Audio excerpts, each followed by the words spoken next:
podcast of the Emergency Podcast System. Had this been a real podcast, you would leave edified and entertained. Hey folks, welcome to the Emergency Podcast System. I'm your host, Pete Cantillon, and today I want to talk a bit about origins, mostly personal origins, and like most of my podcasts, this is connected to my own personal history, but I think it's got interest for anybody out there, really. I mean, we all have a personal history. You know, I've always found it interesting that people aren't as interested in their genealogy as I have been. I don't know why. There are all kinds of reasons, possibly. Family history has always been super interesting to me, which is a little odd because I'm also a bit of a disconnected person. So, you know, that's complex. I think I've talked about that in previous podcasts. I've struggled to maintain connections with people, even family members. You know, I just have that aspect that I've worked to overcome. Tried to. It's tough. Anyways, but somehow, for some reason, I'm super interested in the history of family. And I think what I came to learn early on is that I just like history. But it's so vast, and in my lifetime, I can't possibly come to fully appreciate or understand history. So I needed a device to connect to or focus in on certain parts of history, human history, and that became genealogy. So if I couldn't understand all of history in any level of detail, the least I could do was connect with parts of human history, those parts that are most relevant to who I am, and that would be through genealogy and the family history of parts of my own family. So early in my life, I dug deeply into what I understood as my family background. I started digging I guess a little pre-internet and then post-internet a lot into the history of the Cantillon family and the history of the McCartys and the Valerians. So, on my mom's side of the family, her mother, my grandmother, Savina, was born Maria Savina Valeriat, an Italian child of Italian immigrant parents, Michelangelo Valeriat and Elizabeth Tedesco Valeriat. And her father, my mom's father was Joseph McCarty, child of, let's see if I can remember this, Mary and Frank McCarty, Mary Eustace McCarty and Frank McCarty, of Tipperary, Ireland, also immigrants, to Lucan, Ontario, home of the famous Black Donnelly story and the Donnelly murders. They emigrated to Canada around the turn of the century. And on my father's side, or at least at the time, who I thought was my father, and we'll get into that a bit, you had Cantillons. So, my father, who is actually my stepfather, his mother was Isabel Cantillon. That was her maiden name. His father, he never knew. His father, as far as we knew, his father's last name was Payne, P-A-Y-N-E. So in some ways, I'm very grateful I am not Peter Payne, because I think that the jokes in school would have been worse than the Cantillon cantaloupe jokes, which were fine. I didn't really care. So these were the hooks into history. Cantillon was, as I came to learn, de Cantillon, a Norman Irish name. And when I say Norman Irish, what I mean is that it was of Norman origins. If you go back far enough, pre-1066, pre-Norman conquest of England, you find the Du Cantilupe or Du Cantilupe family from Cantilupe, France, Normandy. They joined William the Conqueror and crossed the English Channel and settled in England. And like any family who was part of that conquest, they moved relatively high in the ranks of landholders. Conquerors need landholders. So typically what happens is rulers, in order to hold on to the land that they've conquered, divide it up and establish lordships over segments of that land. So the de Cantilupe family, which became the de Cantillons, held land in Hereford, which is sort of south central England. And after a while, I think in the 1200s, England, one of its many conquests of Ireland, sent de Cantillons to Ireland to hold land again. And so de Cantillons went to Ireland in the mid-1200s and stayed there until a segment of them emigrated in the late 1800s or mid-1800s to Clinton, Ontario. So there's a bit of the family history and where I come from, or at least where I thought I came from. At least that's where my stepfather came from. When they emigrated, de Cantillon became Cantillon, and the rest is history. So and the Valeriates were from Calabria, southern toe of the boot of Italy, and they emigrated to Guelph, Ontario.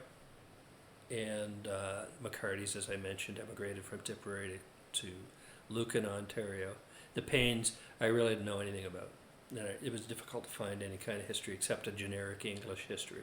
So I grew up thinking I was mostly Irish, or at least half Irish, quarter Italian, and a quarter English, something like that, or Scottish. Payne can be Scottish as well. Wasn't sure.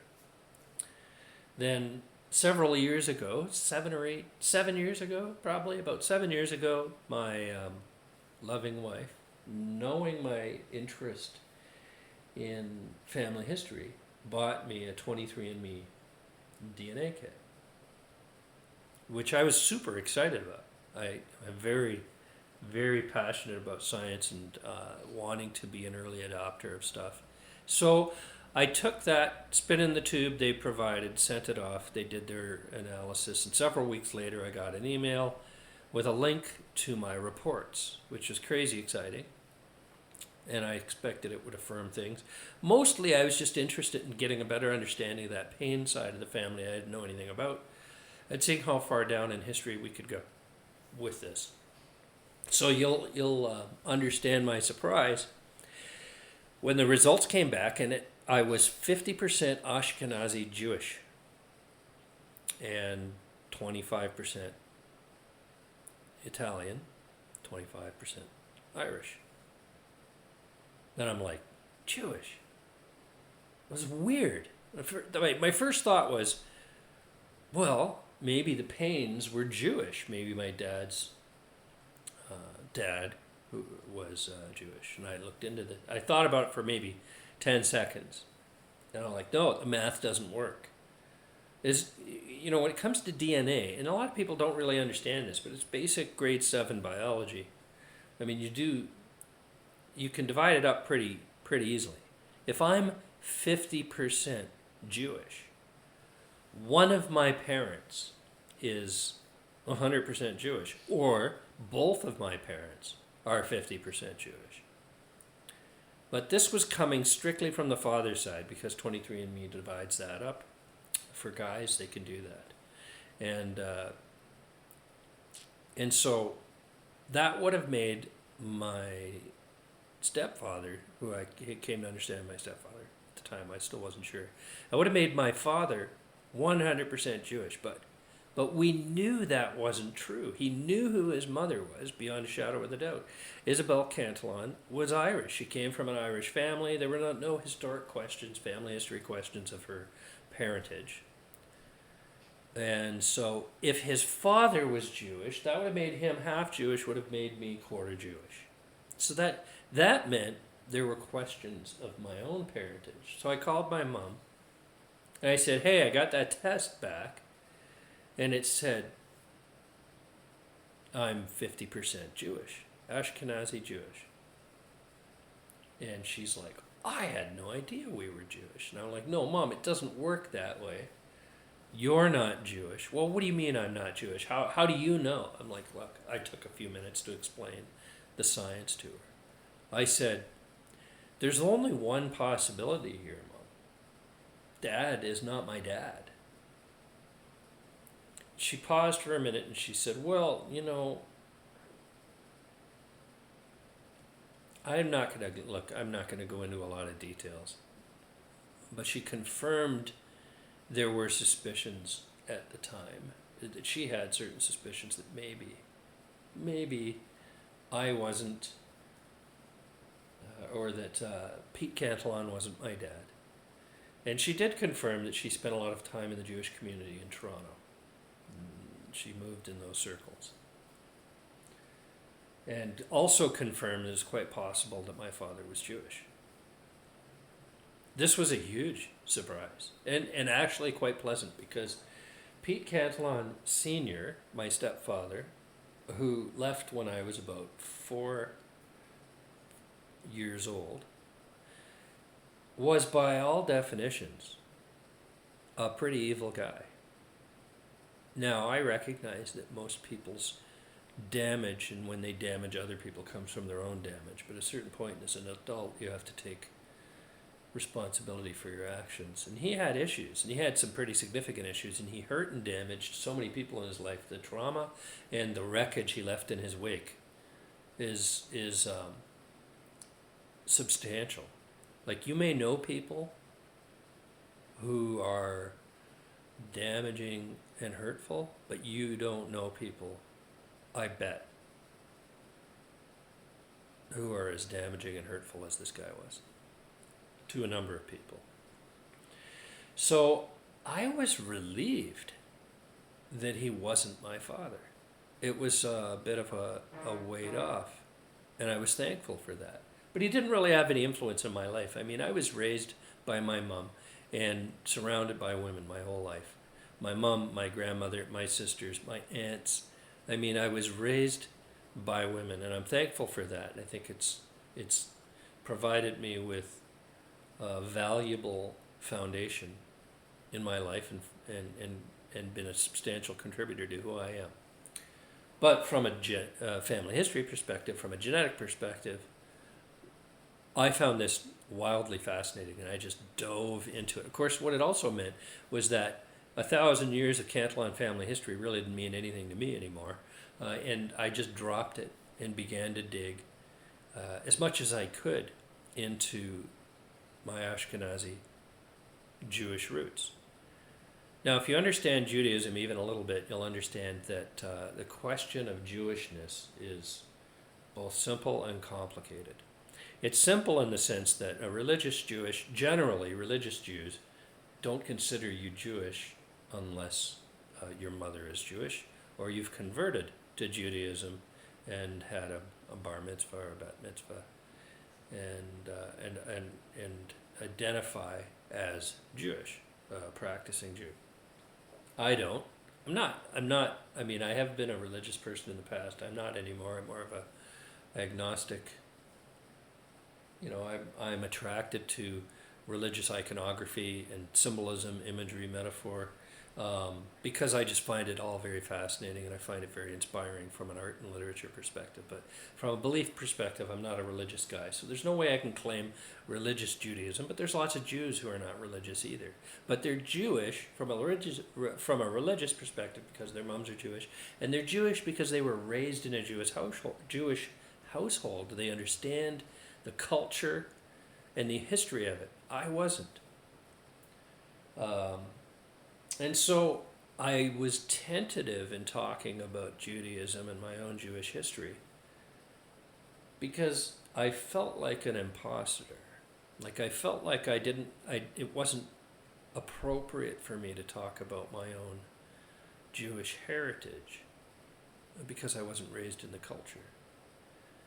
And over time, that began to feel unfair. It began to feel like something had been taken from me. I don't blame anybody. It certainly wasn't my mom's fault. And, my father, by all accounts, wasn't a bad guy. So that's a hint that I've come to know who my father was. So for years, I was digging through the family links. 23andMe provides you with connections to other people who have genetic connections to you, relatives, and they tell you how closely you're related. And it was interesting. Most of my relatives were in the 23andMe database were Jewish, like well over half, probably 3/4. Judaism and the Jewish people are what's referred to as an endogamous culture. So that means they marry within their culture, and that leads to a great deal of interrelatedness. Let's say, I've got a lot of cousins, and and so what that translates into the 23andMe database and the other DNA testing databases as well. So for years, I pursued all kinds of rabbit trails in terms of relatives. I loaded up my 23andMe raw data to GEDmatch and other databases online. I found second cousins. I wasn't able to find anybody closer than a second cousin. And a lot of people, for obvious reasons, weren't too keen on digging into their own family history when they found out that my parentage was of somewhat unknown and maybe questionable history. They don't want to necessarily bring that into their own family. And I get that. I understand that.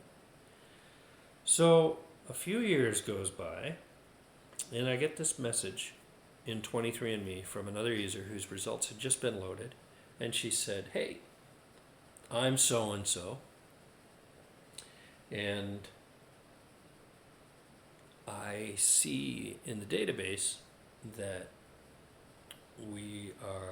that I'm your niece." And to be honest, I thought I knew who all my uncles were, and I don't know you. How are we related? I emailed her back right away, and I told her the story, and she was fascinated, and I apologized up front if it raised any levels of discomfort. I said, it's highly likely that your father is my brother. We could confirm this. She also had an uncle. Do you think you could convince your father and your uncle to take a 23andMe test? She was thrilled at the idea of broaching the subject. So she did. And they took the tests. They were happy to do it. They were very interested in all this. A few weeks later, the results come back, and yeah, absolutely. Ted and Stuart are my brothers. And they're older by 20 plus years. Like they're significantly older. But that matches the story that my mom told me, that one of the people that she used to hang around with was substantially older than her, and he was Jewish. And that confirmed that parentage. But it also confirmed a few other things that, I'm thankful that Ted and Stuart were gracious, that their families were gracious with this history, that they weren't embarrassed by it, that they just found it interesting. And they welcomed me and my wife and my kids. We visited them a couple of times now. We were hosted by Lenny Stewart. Lenny is Stewart's wife. Samuels in Ontario for dinner, and we hung out. And it was super cool to connect with two brothers I didn't even know I had. And to get a better understanding of my Jewish heritage, Lenny she brought in just an enormous pile of traditional Jewish foods, and we had all kinds of great stuff. And it was really an honor to have been welcomed that way. And they really did. They've been very welcoming. Of course, they they welcome me for who I am, and I'm also, again, like I've said before, I struggle to connect with people. So, we don't connect very often. We connect over Facebook, and when I get to Ontario, and we haven't in a few years because of COVID, I make sure that they're aware and we connect. But otherwise, we connect remotely. So I got some history, I got some information. Samuels is a recent last name for the family. It was changed about 1910, and it used to be Omansky. So the way this goes is that Harry Samuels, my father, was born about 1910 in Winnipeg, of all places, not that far from where I live now, trying to remember these names. He was born to, well, anyways, his parents were Omanskys from Ukraine, from Chigirin, Ukraine. Chigirin. They left Ukraine around 1904 and ended up in Scotland, were married in Scotland. I found their marriage record, and the marriage records in Scotland fantastic because it shows the parents of the bride and the groom in the record. So you see their names. And so at least it brings you a further generation back from a family history perspective, which is really good. And that's how we were able to trace the family back to Chigirin in Ukraine, then part of Russia. And so they were born in the late 1880s, and their parents, I have their names, who were born in I assume, somewhere around the 1860s, 1850s to 60s. And so we can go back that far with the Omanskys and know a bit about their heritage. So from Scotland, they emigrated to Canada through Montreal, ended up out west for a little bit in Alberta, then in Winnipeg, where my father Harry was born.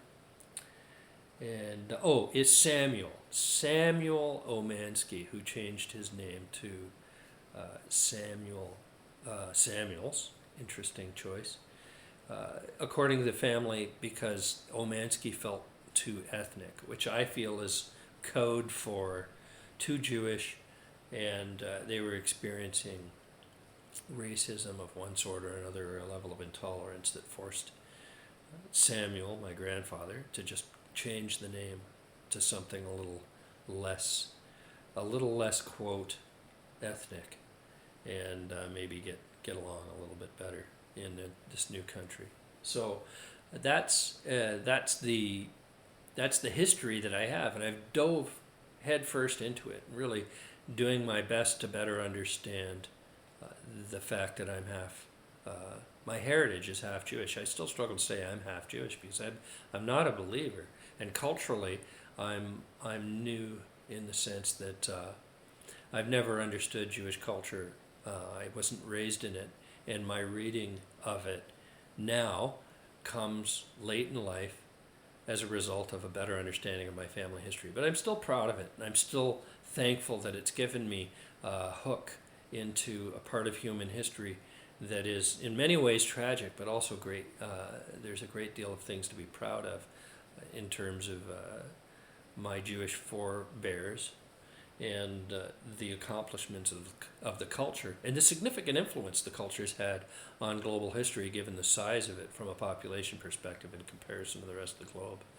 It's quite astounding, frankly, and really cool to have that as half of my heritage or a quarter of my kids' heritage.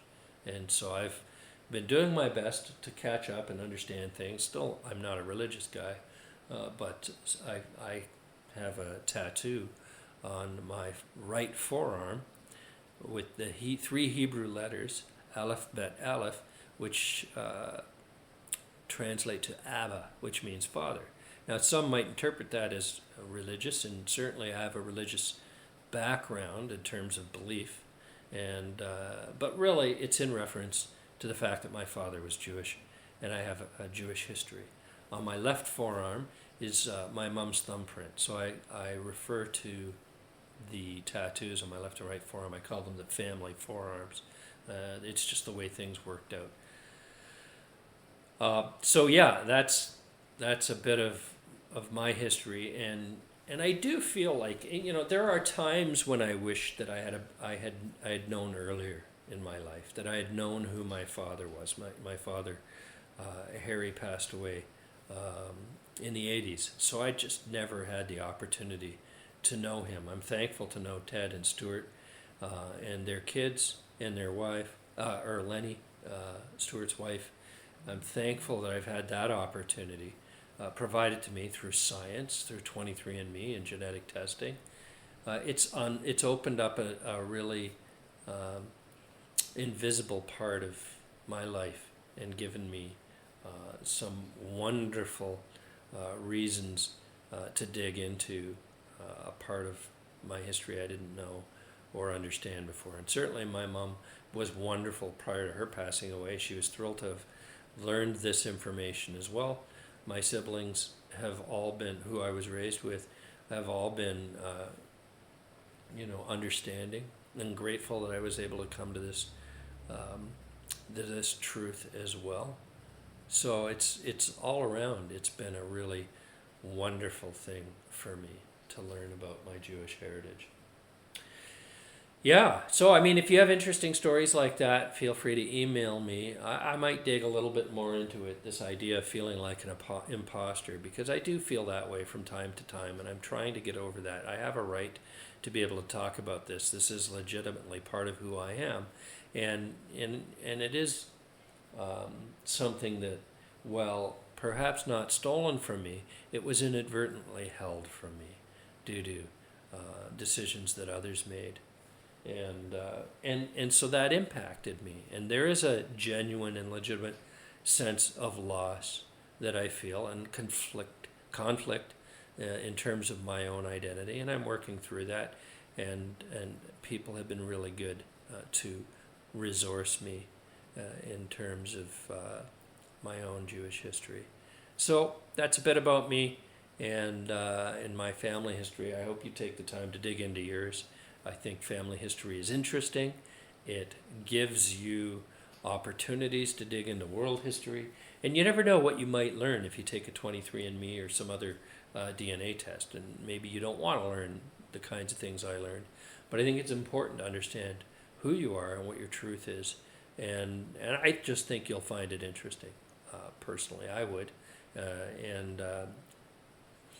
That's the story of me so far in terms of my genealogy. You've been listening to a broadcast of the Emergency Podcast System. We now return you to your regularly scheduled programming. Thanks for listening.